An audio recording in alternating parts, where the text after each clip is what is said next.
Hello friends. Now that we've learned to go back and forth in a straight line, I figured it's time to learn a magic circle so that you can work in rounds and you won't have to flip your piece. You'll just be rotating it. So instead of like in straight lines, you'll make a scarf.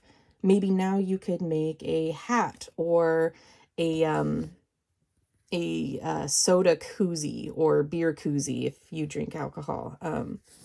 I don't, but so the hardest part is going to be the very beginning, I think, because it made my hands very confused. So at first I start with a finger gun. Pew pew. I grasp my yarn this way so that I can wrap. When I bring the yarn away from me and pull it towards from behind, you're going to want to have a tiny bit of a tail here, not too long. As you wrap behind, you're just going to go once and then pull through in between your finger gun. So that way you can cross this right here and just pinch it. So that way you're holding this. You've got a decent grip, but not too tight on this because you're going to need yarn to be able to feed through it. That's going to be the challenging part, is holding this hand still while you're working with your crochet hook with your other hand, because you have to go underneath like so. And normally I go from underneath, but when I'm doing the finger gun, I just drag it across like this. It's the easiest way to bring that up like so. And make sure it's not too tight. You can pass your yarn through this hook all the way. And I want you to go over and grab and bring it through just a single loop. It looks a bit different than what we're used to, but bear with me because we're about to make a single crochet by going underneath, drag it through. Now we have 2 loops. This is looking more normal. Pass that one through.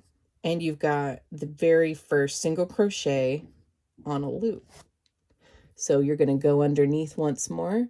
Now you can go spin.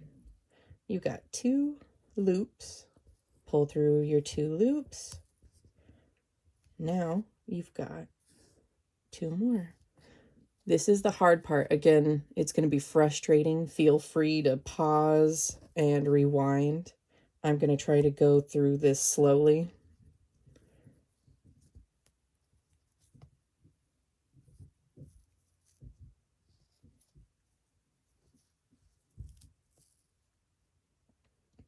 Once you have enough that you're either having a challenge getting more onto your finger, or possibly that you know that you can hold on to the amount of stitches that you've already made by just a light pinch, then you can slide it off your fingers. Make sure not to pull this all the way, because this tail is what is going to control the size of your loop right here that you're working into. And this is also not only for hats, but you could make pot holders. And there's an easy pattern of numbers if you want something to be exceptionally flat or more of a cone shape when you start.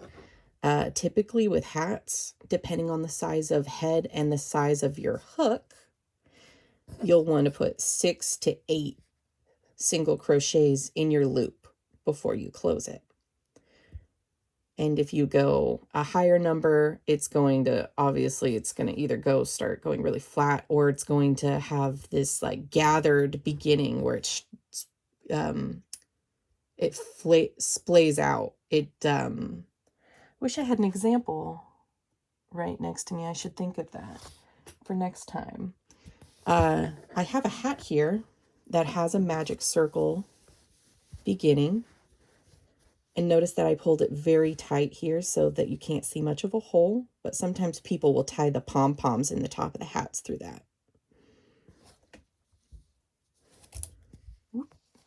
Back to business. Sorry for the distraction. Right now, I know that I skip this first when I'm counting because we're going to have to connect our circles somehow. So I pinch that so that I don't see it while I'm counting and go, I've got 1, 2, 3, 4 so far. And now I'm going to add more. Go through your circle, hook and bring to 2 loops, hook it again, pass through both,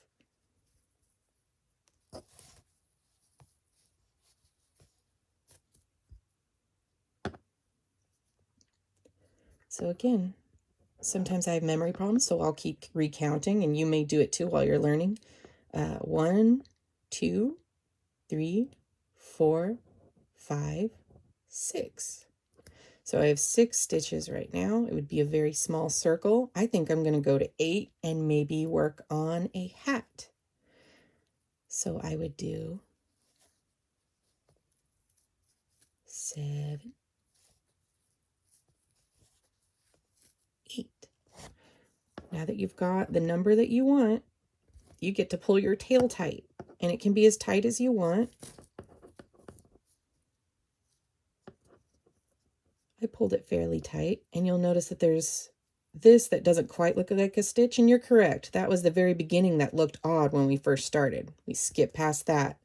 We don't want to connect into that. We want to connect into the little braid looking one that looks normal like the rest of them. The same average size. Make sure that you don't grab your tail and feed it through by accident. You're going to want to flop that to the side so that you can grab the normal working yarn that's connected to your skein. Pull through both. This is how you connect it. It's not an actual single crochet. It's called a slip stitch. You slip it through and it's very unnoticeable. And you can still pull your tail right now so that your hole can be smaller. I just pinched it to hold it tight, and I got it very snug. And it's okay because sometimes it will loosen, especially if it's you're having a hard time gripping your project. I hide my tail as I crochet, but you can also weave it in with a yarn needle afterwards when you're done with your project, but I'm lazy, and so I do it while I'm working so I don't have to think about it again.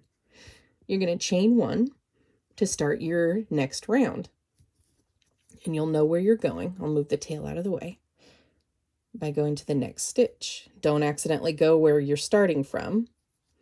I'm going to place the tail gently over and pinch it with my project to keep it still. I pull through. I've got my 2 loops. I pull it through. But now that we're in a next circle, we're going to want to make it bigger with more stitches, right? So to do that, we're going to go back and work in the same stitch that we just made a single crochet in. This is called an increase when we add another crochet in the same stitch. So we now have an increase. So when you count your stitches at the end of your circle, at the end of this round, I mean, you're going to count double the amount you had before. So we should have 12 instead of 6. There, I just did another increase. That's 2 stitches, same hole right there. 2 crochets, 1 stitch.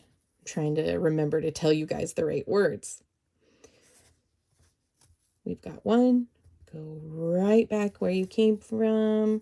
Bring another friend. There, now they've got a buddy. Everybody gets a buddy this round.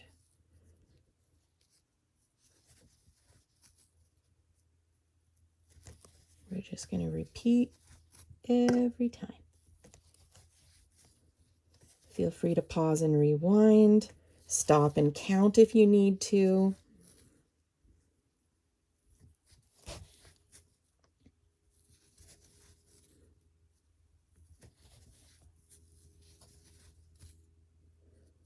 Remember, you don't want to have your stitches too tight because you got to come back to them later.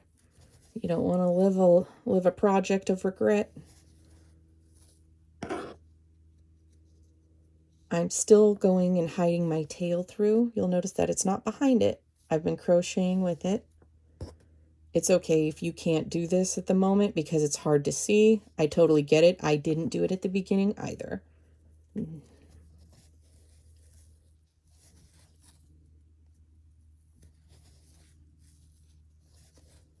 All right, so if you notice that if you were to count right now, we don't count this little one that's going vertical. That was our chain 1. But we'll count 1, 2, 3, 4, 5, 6, 7, 8, 9, 10, 11, 12, 13, 14, 15, 16. So we started with 8 and now we've got 16. We know we've done our math right. But you're going to tell me, Kelsey, but we've got this gap here. What the heck are we going to do with it? It's going to make it look weird. This is called an invisible join, where we do a single crochet in here, not an increase like the rest of them.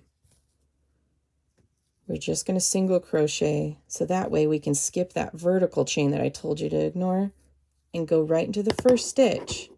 I'm still going to hide my tail doing this. And slip stitch through. Boop.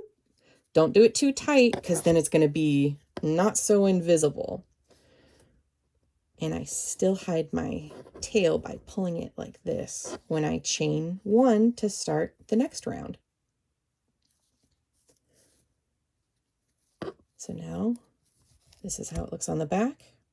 Nice little circle. Notice that this hole may have opened up more, and that's okay. Sometimes I keep pulling it tight while I work, but for the sake of this, I'm going to show you that it's okay. It can be a smaller hole. It's still aesthetically pleasing.